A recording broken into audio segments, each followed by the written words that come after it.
Hello guys, शुरू करते हैं कार्बन फैमिली के नेक्स्ट लेक्चर के साथ। प्रीवियस लेक्चर में हमने फुलरिन के बारे में देखा था, उसके एग्जांपल्स डिस्कस किए थे, साथ में कुछ रिएक्शंस देखी थी। आज हम शुरू करेंगे जिंटरलाइन के साथ। तो सबसे पहले जिंटरलाइंस होते क्या हैं? Ionic cluster of main group elements को जिंटरलाइन बोला जाता है। मेन ग्रुप एलिमेंट्स के आयनिक क्लस्टर होंगे। इन क्लस्टर्स में कोई भी लिगेंड प्रेजेंट नहीं होगा, दैट्स वाई इनको नेकेड क्लस्टर भी बोला जाता है। सो इन पॉइंट्स को हम नोट डाउन कर लेंगे।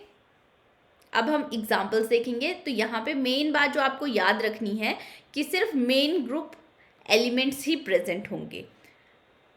तो एग्जाम्पल में सबसे पहले आ जाएगा SN5 2 negative, Pb4 4 negative, germanium 9 4 negative हो सकता है, जर्मेनियम 9 2 नेगेटिव भी हो सकता है, SN9 4 नेगेटिव भी एग्जाम्पल में आ सकता है, विस्मथ 5 3 पॉजिटिव। ये कुछ एग्जाम्पल्स हैं, बाकी हम बड़े सारे एग्जाम्पल्स डिटेल में डिस्कस करेंगे। सो जिंटरलाइन को 2 कैटेगरीज में डिवाइड किया गया है। फर्स्ट पैरामैग्नेटिक होंगे एंड सेकेंड डायामैग्नेटिक होंगे। तो जैसे कि आपको नाम से ही पता चल रहा है, पैरामैग्नेटिक जिसमें odd number of electron present होंगे। टोटल वैलेंस इलेक्ट्रॉन्स आप काउंट करोगे इसमें, अगर odd number of total valence electron आते हैं तो हम पैरामैग्नेटिक जिंटरलाइन बोलेंगे, और अगर even number of total valence electron आते हैं तो उनको डायामैग्नेटिक बोलेंगे। हम यहाँ पे डिटेल में डायामैग्नेटिक जिंटरलाइंस के बारे में ही पढ़ेंगे, बट आपको एग्जाम्पल्स पता होना चाहिए, ठीक है। सो पैरामैग्नेटिक में एग्जाम्पल आ सकता है आपके पास जर्मेनियम 9 3 नेगेटिव, टिन 9 3 नेगेटिव, या फिर lead 9 3 negative. Total valence electron count करने हैं, अगर ऑड आ गए तो पैरामैग्नेटिक होगा। और डायामैग्नेटिक के केस में सो आपके पास SN9 4 नेगेटिव एग्जाम्पल हो सकता है, SN9 2 नेगेटिव, जर्मेनियम 9 4 नेगेटिव। सो कोई भी एग्जाम्पल्स हो। सो इसमें जस्ट आपको देखना है कि टोटल वैलेंस इलेक्ट्रॉन ऑड आ रहे हैं या इवन आ रहे हैं। नेक्स्ट, अब जो मेन क्वेश्चन पूछे जाते हैं जिंटरलाइन पे, वो क्लासिफिकेशन के ऊपर, केज बॉन्डिंग इलेक्ट्रॉन्स के ऊपर, ज्योमेट्री के ऊपर एंड आइसोमर्स के ऊपर। वन बाय वन हम इनको डिटेल में पढ़ेंगे। सबसे पहले शुरू करेंगे क्लासिफिकेशन ऑफ जिंटरलाइन के साथ।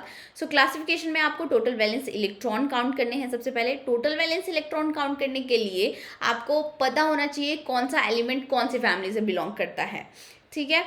सो अगर आपने बोरेन्स के बारे में अच्छे से पढ़ लिया हुआ है, उसकी क्लासिफिकेशन जो करी थी हमने, अगर वो अच्छे से आती है तो इसमें आपको कोई भी प्रॉब्लम नहीं मिलेगी। केज बॉन्डिंग इलेक्ट्रॉन भी आप इजीली फाइंड आउट कर सकते हो, ज्योमेट्री भी एंड आइसोमर्स भी। सो टोटल वैलेंस इलेक्ट्रॉन काउंट कर लिए, उसके बाद ये फॉर्मूले में पुट करना है। एन यहाँ पे टोटल नंबर ऑफ एलिमेंट्स आते हैं, जो मेन ग्रुप एलिमेंट्स हैं वो एन को रिप्रेजेंट कर रहा है, ठीक है। सो अगर 4n+2 रूल को फॉलो करे तो क्लोजो होगा, 4n+4 में निडो होगा, 4n+6 में अरेक्नो होगा, 4n+8 आता है तब आपको हाइपो मिलेगा, एंड 4n+10 में क्लैडो मिलेगा, ठीक है। हाइपो और क्लैडो के एग्जाम्पल आपको रियली देखने को मिलते हैं, ठीक है। अब ये 4n+2 और 4n+4 ये कैसे फाइंड आउट करेंगे, हम एग्जाम्पल्स लेके देखेंगे। तो सबसे पहले यहाँ पे लिख लो, n क्या है? Number of elements, main group elements, इसमें गलती नहीं करनी है। शुरू करते हैं अपने फर्स्ट एग्जाम्पल के साथ। लेड कार्बन फैमिली से है, बिलोंग करता है। दैट मीन्स अगर वैलेंस इलेक्ट्रॉन्स लेड के पास 4 होंगे, total valence electron find out कर लेते हैं अब इस क्लस्टर में। सो 4 वैलेंस इलेक्ट्रॉन होते हैं इंटू 5, 2 नेगेटिव चार्ज है तो +2 होगा, सो यहाँ पे आ गया आपके पास 20 + 2 और 22, ठीक है। अब आपको कैसे करना है, देखो n कितना है, यहाँ पे 5 है, सो 5 × 4 करोगे आप, 5 × 4 20। अब 20 में कितने ऐड करोगे कि 22 बन जाएगा, सो इसमें ऐड करोगे आप +2, ठीक है। सो इसको आप कैसे लिख सकते हो, 20 + 2 मीन्स ये 4n को रिप्रेजेंट कर रहा है, ये 2 को रिप्रेजेंट कर रहा है। सो 4n + 2 दैट मीन्स ये आपके पास आ गया क्लोजो। अब नेक्स्ट शुरू करते हैं। टिन भी अगेन कार्बन फैमिली का है। सो कार्बन फैमिली के एलिमेंट्स कौन कौन से होंगे, कौन सी, गीता, स्नेहा, प्रभा।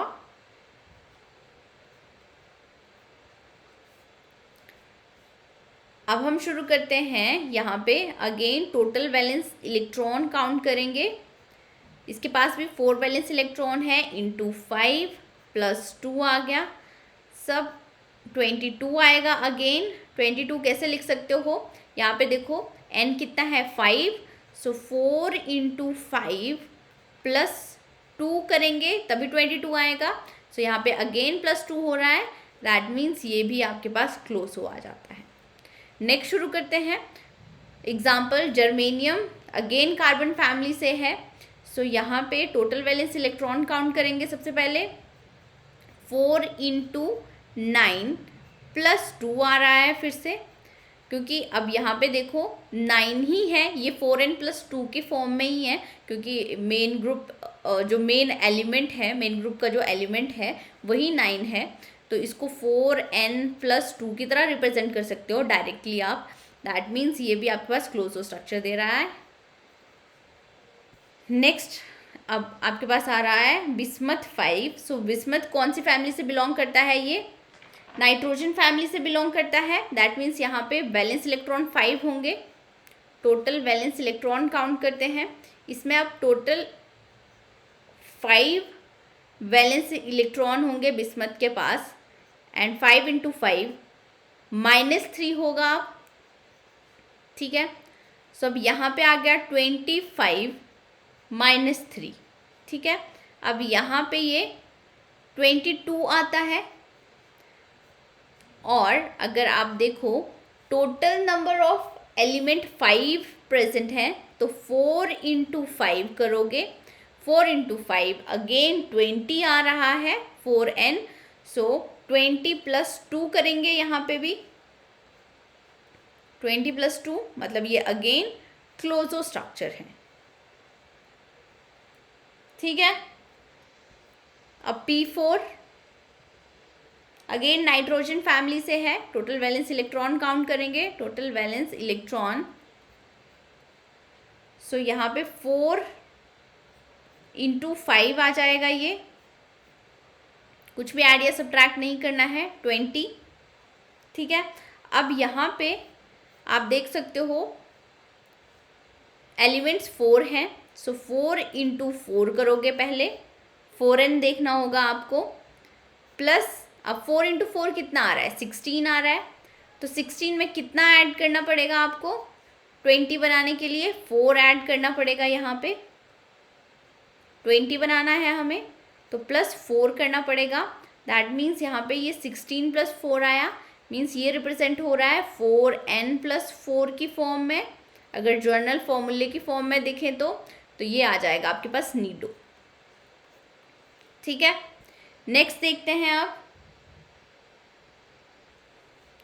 सो अगेन ये कार्बन फैमिली से है। So total valence electron find out करो, 4 वैलेंस इलेक्ट्रॉन होंगे × 9 + 4 which is equal to 36 + 4 which is equal to 40 आ गया, ठीक है। अब अगेन या तो अगर देखो यहाँ पे ये 4n के फॉर्म में ही है, नंबर ऑफ एलिमेंट्स यहाँ पे कितने आ रहे हैं, 9 है, यहाँ पे भी 9 है, और ये 4n + 4 को ही रिप्रेजेंट कर रहा है, तब डायरेक्टली आप नीडो भी लिख सकते हो। बाकी अगर आपको लॉन्ग वे में जाना है तो अगेन 4 इंटू 9 करोगे, ठीक है। और यहाँ पे देखो 40 बनाने के लिए हमें +4 चाहिए, दैट मीन्स ये निडो स्ट्रक्चर आ गया। नेक्स्ट है आप ये अब होमोन्यूक्लियर क्लस्टर्स थे, होमोन्यूक्लियर जिंटल क्लस्टर्स थे। अब अगर आपके पास 2 एलिमेंट प्रेजेंट है दैट मीन वो हिट्रोन्यूक्लियर जिंटल क्लस्टर होंगे, ठीक है। सो ये एग्जांपल आता है हिट्रोन्यूक्लियर क्लस्टर्स का। अगेन हम टोटल नंबर ऑफ, यहाँ पे अब केयरफुली आपको करना है, total number of valence electron find out करते हैं 10 कार्बन फैमिली से। सो 4 इंटू 8 आ जाएगा प्लस थैलियम। सो इसके पास वैलेंस इलेक्ट्रॉन 3 आए, बोरोन फैमिली से है ये। बोरोन फैमिली के एलिमेंट कौन कौन से होंगे? बोल, आलसी, गाएगा इंडियन ताल में। सो थैलियम बोरोन फैमिली का एलिमेंट है। वैलेंस इलेक्ट्रॉन मतलब 3 होंगे। सो 3 इंटू, यहाँ पे ये सिर्फ 1 ही है, 1 प्लस 3 चार्ज है नेगेटिव। सो यहाँ पे 32 प्लस 6 आ जाएगा, दैट मीन्स ये 38 आ गया, ठीक है। अब यहाँ पे आपको काउंट करने हैं टोटल नंबर ऑफ एलिमेंट्स कितने प्रेजेंट है। इसको डिफरेंट पेन से लिखती हूँ। 8 + 1 9 एलिमेंट प्रेजेंट है, ठीक है। So 4 into 9 which is equal to 36 होगा। ये क्या आ गया? 36। और 36 को अब हमें 38 में बनाना है। सो +2 करना पड़ेगा, दैट मीन्स ये आ गया आपके पास क्लोजो स्ट्रक्चर, ठीक है। नेक्स्ट अगेन अब यहाँ पे वैलेंस इलेक्ट्रॉन देखो,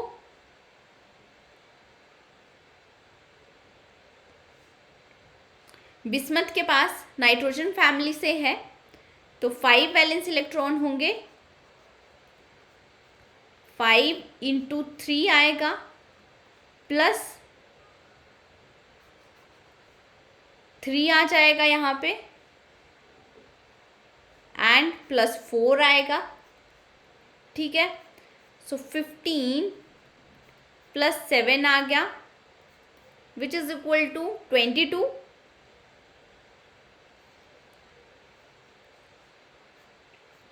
और फिर से अब हम इसे 4n+ वाले फॉर्मूले, जनरल फॉर्मूले की फॉर्म में लिखते हैं। यहाँ पे टोटल नंबर ऑफ एलिमेंट्स कितने हैं? अब 4 हैं। सो 4 को फिर से 4 से ही मल्टीप्लाई करना होगा, 4n की फॉर्म में लिख दिया। ये आपके पास 16 आ गया।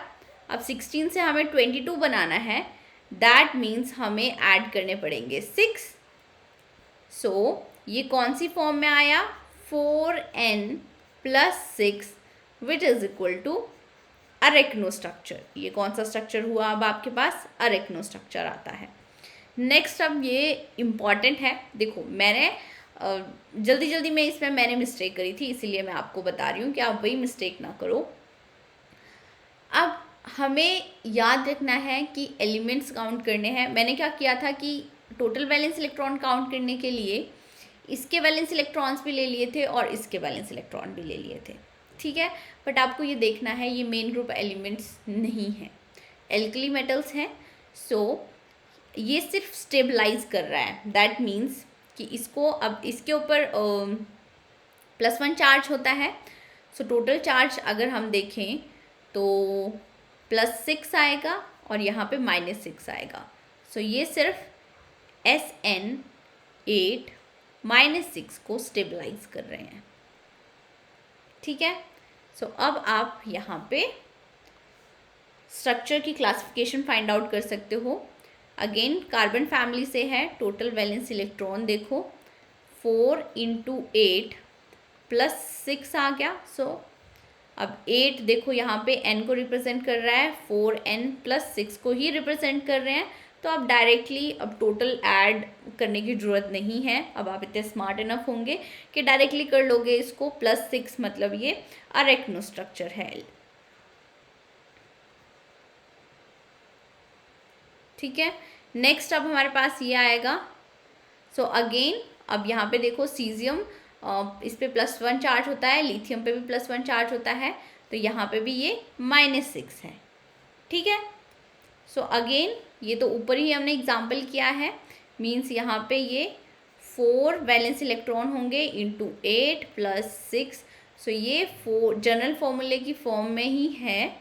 दैट मीन्स क्योंकि यहाँ पे N80 आ रहा है, देखो जो कार्बन फैमिली के हैं ना उसके आपको टोटल वैलेंस इलेक्ट्रॉन और ऐड या सब्ट्रैक्ट करने की ज़रूरत नहीं होती, क्योंकि इसके पास ये टोटल वैलेंस इलेक्ट्रॉन 4 ही होते हैं, तब डायरेक्टली आप जनरल फॉर्मूले की फॉर्म में इसको लिख सकते हो। +6 आ रहा है, दैट मीन्स ये भी क्या होगा, अरेक्नो होगा।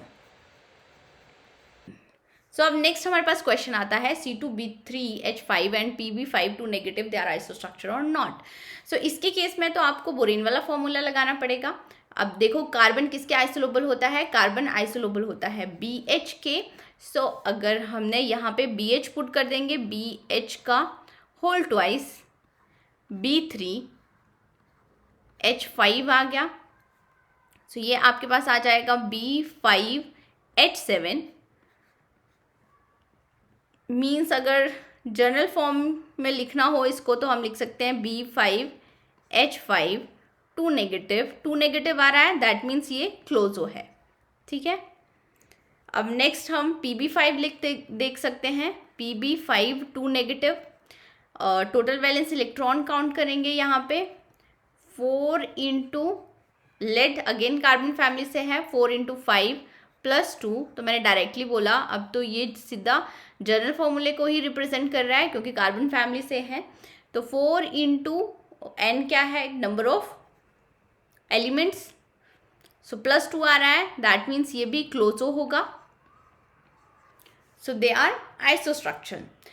अब हमें निकालने हैं केज बॉन्डिंग इलेक्ट्रॉन्स।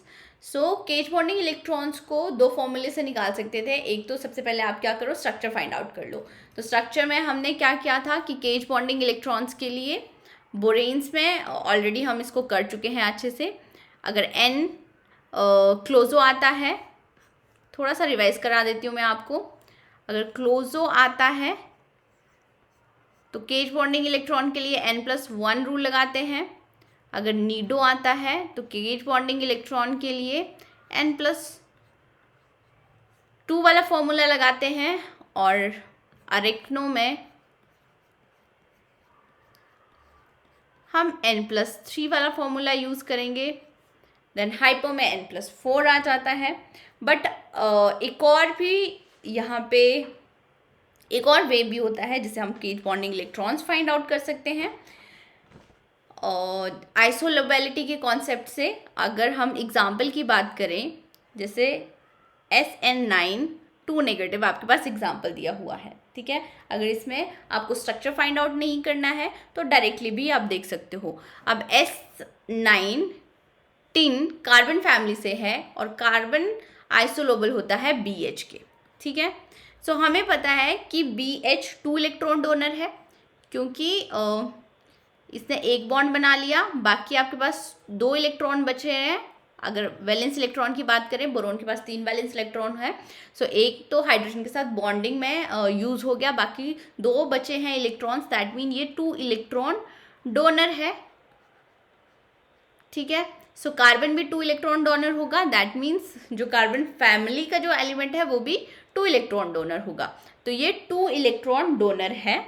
तो यहाँ पे आपको 9 SN मिल रहे हैं, that means 9 into 2 which is equal to 18 electron donor होंगे यहाँ पे, और -2 है तो +2 आ गया यहाँ पे which is equal to 20 cage bonding electrons आ गए। अगर आपको बॉन्डिंग पेयर निकालने हैं तो 20 डिवाइडेड बाय 2 कर देंगे विच इज इक्वल टू 10, ठीक है। 10 केज बॉन्डिंग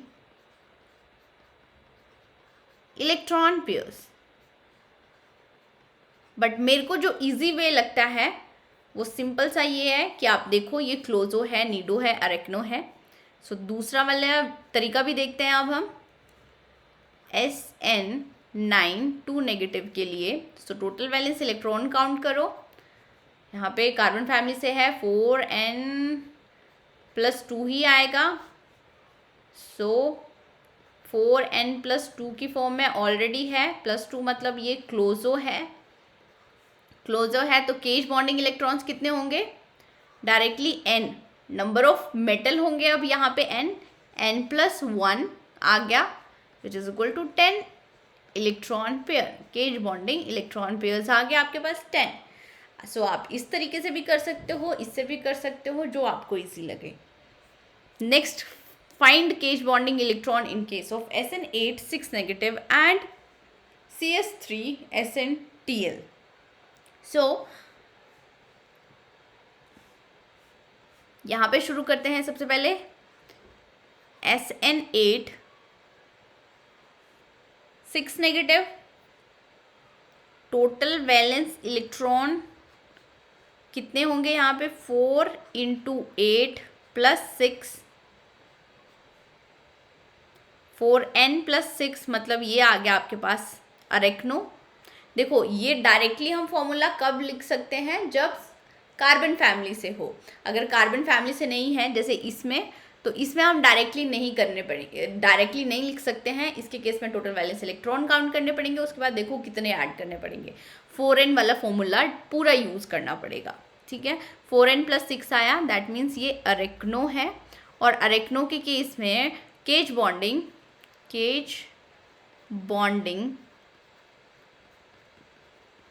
इलेक्ट्रॉन के लिए फॉर्मूला लगेगा n+3। सो यहाँ पे n8 है, 8 + 3 विच इज इक्वल टू 11। यहाँ पे ये पेयर का फॉर्मूला है, ये बात आप हमेशा याद रखना। Cage bonding electron pairs, 11 electron pairs आ गए, ठीक है।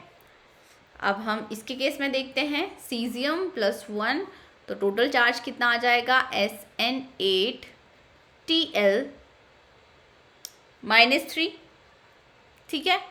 सो अब इसके केस में total valence electron 4 × 10 carbon family से है, 4 × 8 8 आ गया × 8। पर यहाँ पे थैलियम जो कि बोरोन फैमिली से है, इसलिए हमें +3 लिखना पड़ेगा। अगेन +3 आ जाएगा -3 चार्ज की वजह से। तो अब यहाँ पे आपको टोटल ऐड करने पड़ेंगे, 32 + 6 38 आ गया। और अब हमें इसको 4n वाली फॉर्म में रिप्रेजेंट करना पड़ेगा। 4 × n कितने हैं आप? 8 + 1, टोटल एलिमेंट 9 आए, तो 9 आ गया विच इज इक्वल टू 36। अब 36 से 38 बनाने के लिए आपको +2 करना पड़ेगा। दैट मीन्स यहाँ पे 36 + 2 4n+2 की फॉर्म में हमने लिख दिया ये। तो ये आपके पास क्लोजो आएगा, ठीक है। क्लोजो आया, और क्लोजो के लिए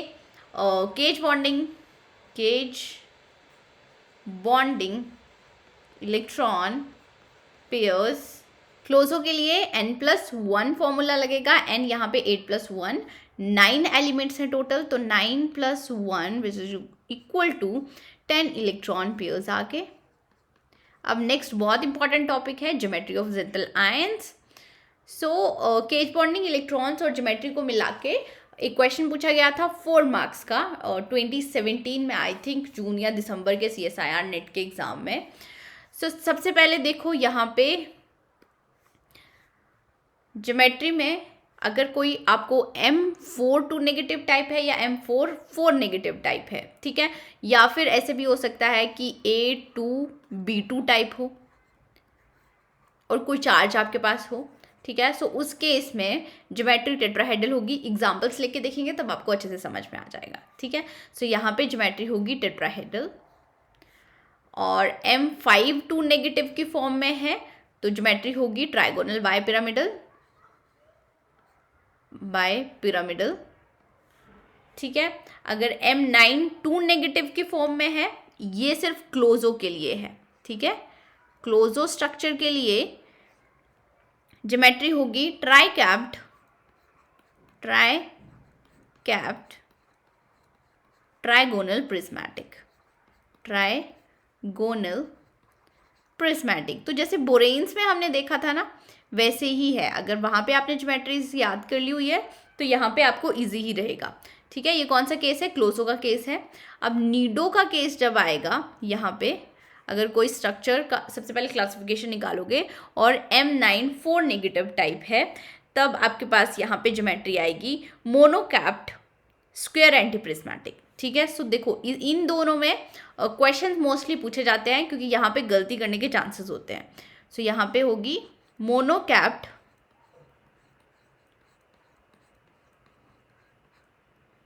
square antiprismatic, square anti prismatic nido के केस में। ठीक है, और M9 3 नेगेटिव वाला एग्जाम्पल होगा तो ये पैरामैग्नेटिक का एग्जाम्पल है। ठीक है, सो इसके केस में आपको डिस्टॉर्टेड ट्राइकैप्ड ट्राइगोनल प्रिज्मेटिक ज्योमेट्री मिलती है, ट्राइकैप्ड ट्राइगोनल प्रिज्मेटिक ज्योमेट्री मिलेगी।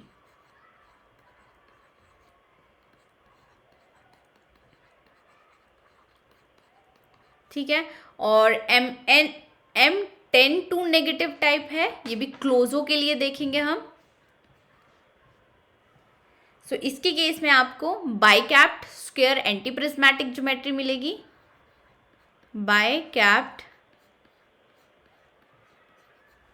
स्क्वायर एंटीप्रिज्मेटिक।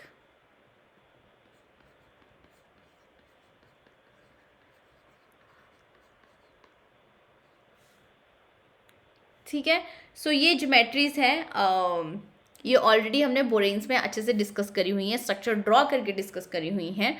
ठीक है, सो मेन जो आपको ध्यान रखना है वो इसके केस में, क्लोजो और नीडो के केस में, यहाँ पे भी ये M9 ही है, यहाँ पे भी M9 ही है, बट नीडो के केस में मोनोकैप्ड स्क्वायर एंटीप्रिज्मेटिक ज्योमेट्री होती है और क्लोजो के केस में ट्राइकैप्ड ट्राइगोनल प्रिज्मेटिक ज्योमेट्री होती है।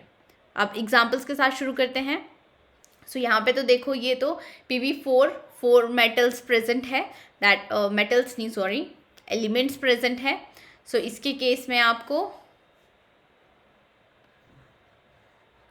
चाहे 4 नेगेटिव हो चाहे 2 नेगेटिव हो, टेट्राहेड्रल ज्योमेट्री ही मिलेगी। नेक्स्ट एग्जांपल देखते हैं। सो यहाँ पे 5 एलिमेंट है, इसके केस में ट्राइगोनल बायपिरामिडल ज्योमेट्री मिलेगी। अब यहाँ पे आपको ध्यान रखना है SN9 2 नेगेटिव है। 2 नेगेटिव मीन्स इसका आपको देखना पड़ेगा कि ये क्लोजो है या नीडो है। सो यहाँ पे 4N9 ही है प्लस 2 बनेगा, means total valence electron count करोगे आप तो 4 × 9 + 2 आ रहा है, दैट मीन्स ये क्लोजो है। ठीक है, सो क्लोजो है तो क्लोजो के लिए ज्योमेट्री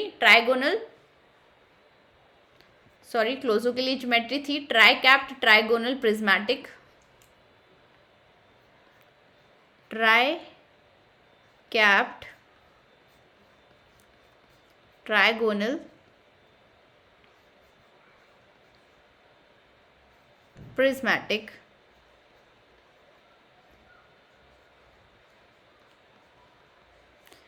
सो अगेन ये क्लोजो स्ट्रक्चर ही मिलेगा तो ट्राइकैप्ड ट्राइगोनल प्रिज्मेटिक ज्योमेट्री आएगी। और यहाँ पे अगर हम देखें सो GE10 2 नेगेटिव है और इसके लिए हमने ज्योमेट्री देखी थी बाइकैप्ड स्क्वायर एंटीप्रिज्मेटिक।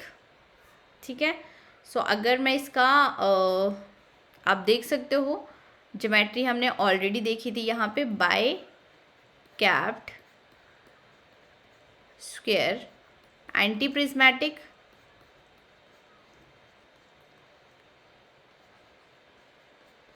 इसका स्ट्रक्चर भी ड्रॉ करके मैं बताती हूँ। देखो यहाँ पे इन सब पे जर्मेनियम होगा,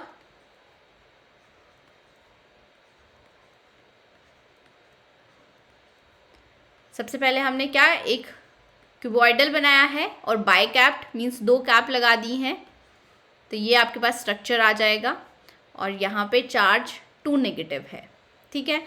अब नीडो कैसे फॉर्म होता है?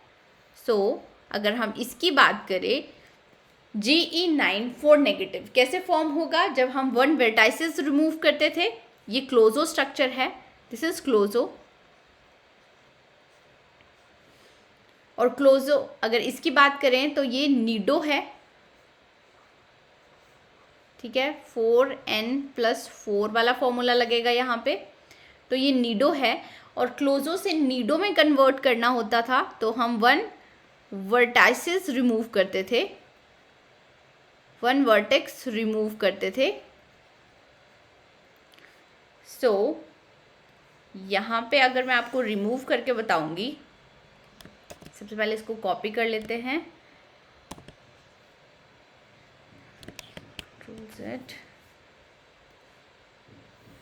1 वर्टाइसिस में क्या होगा कि आप एक कैप रिमूव कर दोगे, ठीक है। यहाँ पे एक कैप रिमूव कर दोगे, कोई भी ऊपर वाली या नीचे वाली कैप रिमूव कर दो। अगर हम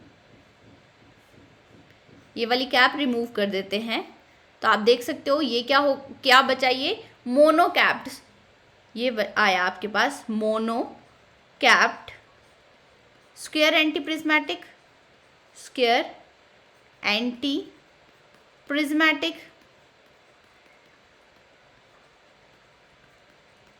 ठीक है। और यही ज्योमेट्री हमने लिखी थी Mn4 नेगेटिव की, क्योंकि ये कहाँ से मिला है हमें? Mn10 नेगेटिव से एक वर्टिसेस को रिमूव किया है, तो उसके बाद हमें बाइकैप्ड स्क्वायर एंटी प्रिज्मेटिक से मोनोकैप्ड स्क्वायर एंटी प्रिज्मेटिक मिल जाता है। यहाँ पे अब ये पैरामैग्नेटिक ज़िंटल क्लस्टर का एग्जाम्पल है। तो इसके केस में आपको ज्योमेट्री डिस्टॉर्टेड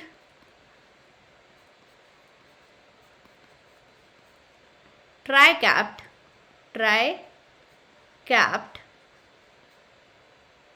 ट्राइगोनल प्रिज्मेटिक मिलती है, गोनल प्रिज्मेटिक, ठीक है। ये ज्योमेट्रीज थी, इसी से रिलेटेड आपको क्वेश्चन आएंगे। रेफरेंस बुक में सिर्फ इतने ही एग्जांपल्स दिए हुए थे, जो भी रेफरेंस बुक्स हैं। अब नेक्स्ट हम यहाँ पे देखते हैं कि रिएक्शंस पॉसिबल होती है। ज़िंटल लाइन के केस में कपलिंग रिएक्शन पॉसिबल है, ठीक है। अगर 2 मॉलिक्यूल लेते हैं हम SN9 3 नेगेटिव का, या फिर GE, यहाँ फिर आप यहाँ पे एक और रिएक्शन भी लिख सकते हो, GE9 3 नेगेटिव के अगर हम 2 आयंस लेते हैं और इसकी रिएक्शन कराएंगे 1,2 डाईइथेन अमाइन के साथ, तो यहाँ पे आपको कपलिंग रिएक्शन मिलेगी, ठीक है। कपलिंग, कपल्ड प्रोडक्ट मिलता है, मीन्स SN9 का होल ट्वाइस आ जाएगा एंड 6 नेगेटिव होगा। लाइकवाइज GE9 का होल ट्वाइस आ जाएगा एंड 6 नेगेटिव होगा, ठीक है। इसकी भी आपसे केज बॉन्डिंग इलेक्ट्रॉन्स पूछे जा सकते हैं, ज्योमेट्री पूछी जा सकती है। इसलिए आपको इसके स्ट्रक्चर्स के बारे में पहले पता होना चाहिए। यहाँ पे देखो 2 आयंस हैं, मींस मोनोकैप्ड स्क्वायर एंटी प्रिज्मेटिक के 2 मॉलिक्यूल्स जुड़े हुए होंगे, ठीक है। ये आ गया आपके पास मोनोकैप्ड स्क्वायर एंटी प्रिज्मेटिक। यहाँ पे अब इससे हमने ये इन दोनों को जोड़ दिया हुआ है, कपलिंग हुई है, ठीक है। अब यहाँ पे ये जो 2 इलेक्ट्रॉन्स हैं ये आउट ऑफ केज है, ये आउट ऑफ केज है, मींस केज बॉन्डिंग इलेक्ट्रॉन्स में ये काउंट नहीं होंगे। तो अगर हमें cage bonding electrons find out करने हैं तो आप कैसे फाइंड आउट करोगे? देखो कपलिंग किसकी वजह से हुई है? इन 2 SN की वजह से कपलिंग हुई है, तो आप SN8 लिखो पहले, उसके बाद यहाँ पे SN आया, ये दोनों SN कपल कर रहे हैं, ये वाले इलेक्ट्रॉन्स अब आउट ऑफ केज हैं, ठीक है, और यहाँ पे भी SN8 आएगा, ठीक है। अब यहाँ पे इस वाले यूनिट में आपके पास -3 चार्ज होगा, यहाँ पे -3 चार्ज होगा, यहाँ पे -3 चार्ज होगा। इस वाले यूनिट में भी -3 चार्ज होगा। तो अगर आपको केज बॉन्डिंग इलेक्ट्रॉन्स निकालने हैं तो हम इसके एक पार्ट के निकालेंगे, ठीक है। इसके केस में क्या होगा कि यहाँ पे अब देखो Sn आइसोलोबल करेगा BH को और BH 2 इलेक्ट्रॉन डोनर है, सो 8Sn आपके पास आ जाएगा 16 इलेक्ट्रॉन डोनर। ये आप डायरेक्टली लिख सकते हो। अब इस Sn के केस में एक ने तो बॉन्ड फॉर्म कर दिया, बाकी इसके पास 4 वैलेंस इलेक्ट्रॉन्स होंगे तो 3 वैलेंस इलेक्ट्रॉन बच गए, ठीक है। और यहाँ पे भी 3 वैलेंस इलेक्ट्रॉन्स बच गए लाइकवाइज, ठीक है। सो इसके 3 वैलेंस इलेक्ट्रॉन काउंट होंगे अब साथ में, और -3 चार्ज है तो +3 आ जाएंगे इलेक्ट्रॉन्स, और टोटल इलेक्ट्रॉन्स देखो तो 22 आ गए। So cage bonding electrons, cage bonding electrons आपके पास 22 होंगे और इलेक्ट्रॉन पेयर्स 11 आ जाएंगे, इलेक्ट्रॉन पेयर्स, ठीक है। और अगर ज्योमेट्री की बात करेंगे तो अब यहाँ पे 2 मोनोकैप्ड स्क्वायर एंटीप्रिज्मेटिक आपस में ज्वाइन हुए हैं, तो ज्योमेट्री आप क्या लिखोगे, मोनोकैप्ड स्क्वायर एंटीप्रिज्मेटिक। अब नेक्स्ट हम आइसोमर्स के साथ शुरू करेंगे। सो आइसोमर्स देखने के लिए आपको ज्योमेट्री पता होनी चाहिए और ज्योमेट्री कैसे ड्रॉ होती है ये पता होनी चाहिए, ठीक है। सो बोरेन्स के केस में आइसोमर्स का भी हमने अच्छे से कॉन्सेप्ट देख लिया है। यहाँ पे भी शुरू करते हैं। तो सबसे फर्स्ट एग्जांपल्स आपके पास दिए हुए हैं ये, इनके लिए आपको total number of isomers find out करने हैं। सबसे पहले ज्योमेट्री फाइंड आउट करो। सो दोनों के केस में 4 एलिमेंट प्रेजेंट है टोटल, दैट मीन्स यहाँ पे टेट्राहेड्रल ज्योमेट्री होगी, इसके केस में भी टेट्राहेड्रल ज्योमेट्री होगी। और जहाँ पे भी आपके पास टेट्राहेड्रल ज्योमेट्री होती है वहां पे no isomers are possible, no isomers are possible. क्यों नहीं होते हैं? आइसोमर्स क्या है कि जिनका मॉलिक्यूलर फॉर्मूला सेम हो, स्ट्रक्चर फॉर्मूला डिफरेंट हो। बट टेट्राहेड्रल के केस में आप पॉसिबिलिटीज देखो, आपको स्ट्रक्चर फॉर्मूला सेम ही मिलेगा, ठीक है, क्योंकि सारे एलिमेंट्स यहाँ पे इक्वी डिस्टेंस पे ही होते हैं। अगर जर्मेनियम जर्मेनियम यहाँ पे रखते हो, पीबी पीवी आप यहाँ पे रखते हो, सो आप ये आ गई आपके पास टेट्राहेड्रल ज्योमेट्री। अब ये सारे एलिमेंट्स इक्वी डिस्टेंस पे ही है, इनकी सबकी पोजीशन सेम ही है। सो पीवी को चाहे आप यहाँ पे रखो, चाहे आप यहाँ पे रखो, आपको इक्विवेलेंट स्ट्रक्चर ही मिलेंगे, ठीक है। सो सेकेंड टाइप क्या कर सकते हो आप, जीई यहाँ पे रखो और पीवी यहाँ पे रखो। सो ये वाला स्ट्रक्चर भी जो हमने फर्स्ट वाला स्ट्रक्चर ड्रॉ किया था उसके इक्विवेलेंट ही है, डिफरेंट स्ट्रक्चर्स नहीं है। दैट मीन्स टेट्राहेड्रल ज्योमेट्री में आपको कोई भी आइसोमर्स नहीं मिलेंगे। अब सेकेंड एग्जांपल के साथ शुरू करते हैं। How many isomers are possible in this compound. तो सबसे पहले आपको ये बात याद रखनी है कि यहाँ पे सीजियम मेन ग्रुप एलिमेंट में प्रेजेंट नहीं होता है, सो इसको हम ज्योमेट्री में कहीं भी नहीं रखेंगे। ये सिर्फ इस कंपाउंड की स्टेबलाइज करने के लिए है। यहाँ पे चार्ज +1 आ रहा है तो इस कंपाउंड के ऊपर पूरा चार्ज आपके पास -3 आ जाएगा। और इसको लिखना चाहें तो आप ऐसे लिख सकते हो, SN9TL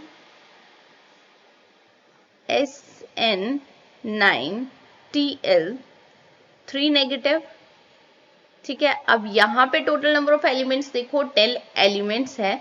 सो ज्योमेट्री क्या मिलेगी आपको ये पता होना चाहिए। सो इसके केस में आपको यहाँ पे बाइकैप्ड स्क्वायर एंटीप्रिज्मेटिक ज्योमेट्री मिलती है, ठीक है। सो अब यहाँ पे क्या हो सकता है, क्या क्या पॉसिबिलिटीज हैं ये देख लेते हैं हम। आइसोमर्स डिफरेंट स्ट्रक्चर्स हमें क्या क्या मिल सकते हैं इस फॉर्मूले के साथ, ये देख लेते हैं।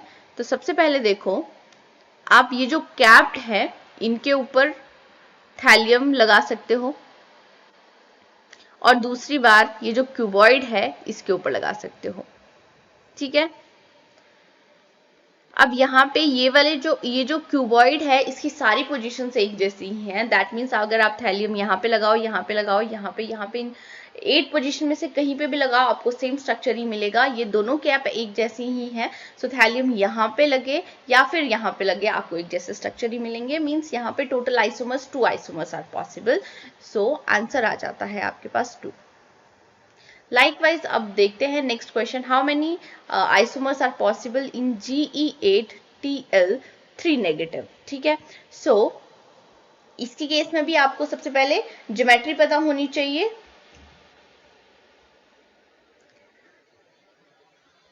और ज्योमेट्री कैसे ड्रॉ होगी ये पता होना चाहिए। ठीक है, सो क्वेश्चन देखो, जरूरी नहीं है आइसोमर के ऊपर अकेला क्वेश्चन नहीं पूछा जाएगा, आपसे केज बॉन्डिंग इलेक्ट्रॉन्स पूछा जाएगा, क्लासिफिकेशन पूछी जाएगी। अगर इस क्लासिफिकेशन की बात करें तो हम यहाँ पे इस सारे क्वेश्चन को कंप्लीट जो भी हमने पढ़ा है उसको एक बार रिवाइज कर लेते हैं।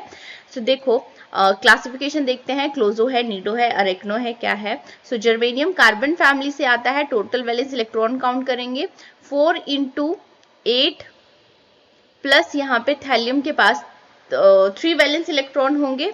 बोरोन फैमिली से है, 3 × 1 आएगा, एक ही एलिमेंट प्रेजेंट है, प्लस 3 नेगेटिव का 3 आ गया।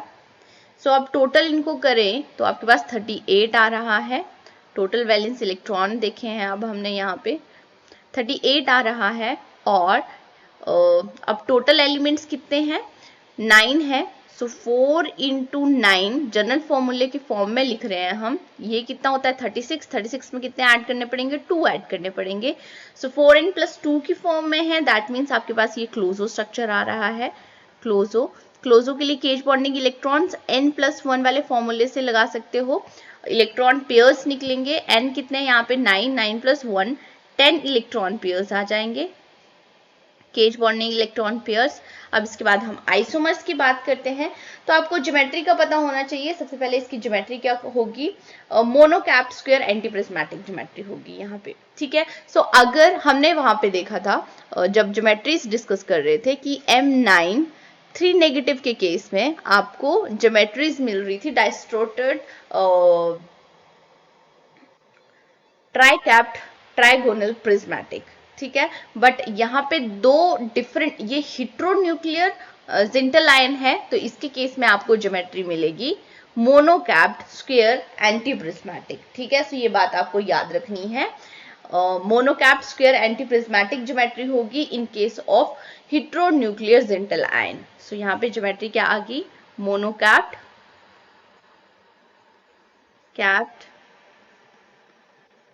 स्क्वायर एंटीप्रिज्मेटिक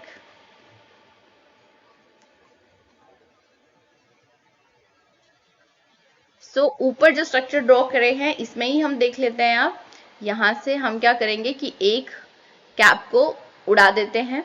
सो थैलियम एक बार इस क्यूब के ऊपर आ सकता है और दूसरी बार इस कैप के ऊपर आ सकता है, दैट मीन्स यहाँ पे भी 2 आइसोमर्स ही पॉसिबल हैं। So total number of isomers कितने आ गए, 2 आइसोमर्स आ गए। सो ये था जो भी हमने पढ़ा है। ठीक है, नेक्स्ट अब क्वेश्चन आता है कि how many cage bonding electrons present in Ge8। ये तो हमने टोटल कर ही लिया, केज बॉन्डिंग इलेक्ट्रॉन्स हमने सारे फाइंड आउट कर लिए। नेक्स्ट क्वेश्चन, अच्छा ये क्वेश्चन आपसे अब 2017 में दिसंबर का जो CSIR नेट का एग्जाम था उसमें पूछा गया हुआ था कि according to Wade's rule the cluster type बताना है हमें, और geometry of SN9 4 negative cluster is. ठीक है, सो ज्योमेट्री के बारे में पूछा हुआ है और अगेन क्लासिफिकेशन के बारे में पूछा हुआ है। सो यहाँ पे देखो आपको ये दोनों ऑप्शंस जरूर दिखेंगे, क्योंकि हमने देखा था जो SN9 इसमें ज्योमेट्री ट्राइकैप्ड ट्राइगोनल प्रिज्मेटिक भी आ सकती है, मोनोकैप्ड स्क्वायर एंटीप्रिज्मेटिक भी आ सकती है। ठीक है, सो सबसे पहले आपको इसका देखना होगा कि ये क्लोजो है, नीडो है।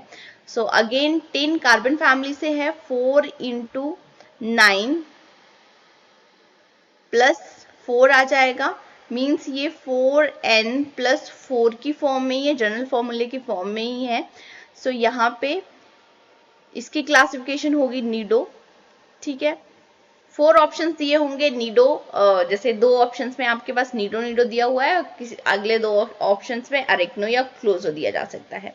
मेन ज्योमेट्री की बात है। सो ज्योमेट्री में देखो जब भी नीडो का केस आता है तो नीडो के केस में हम कैसे ज्योमेट्री फाइंड आउट करते थे, SN10 2 नेगेटिव देखते थे सबसे पहले क्लोजो से। हम इसके केस में क्लोजो से एक वर्टेक्स को रिमूव करते हैं तब हमें नीडो मिलती है। और इस केस में, क्लोजो के केस में बाइकैप स्क्वायर एंटी प्रिज्मेटिक ज्योमेट्री होती है, और इससे एक वर्टेक्स को रिमूव करेंगे तब आपके पास नीडो आ जाएगा, which is equal to square monocap square anti prismatic geometry होगी। तो इसीलिए जो ऑप्शन करेक्ट है आंसर 2। ठीक है, ट्राइकैप ट्राइगोनल प्रिज्मेटिक ज्योमेट्री क्लोजो के केस में आती है। ये बस ये वाली बात आपको याद रखनी है। आई होप आपको ये लेक्चर अच्छा लगा हो। Do share, subscribe, like my channel. Thank you guys.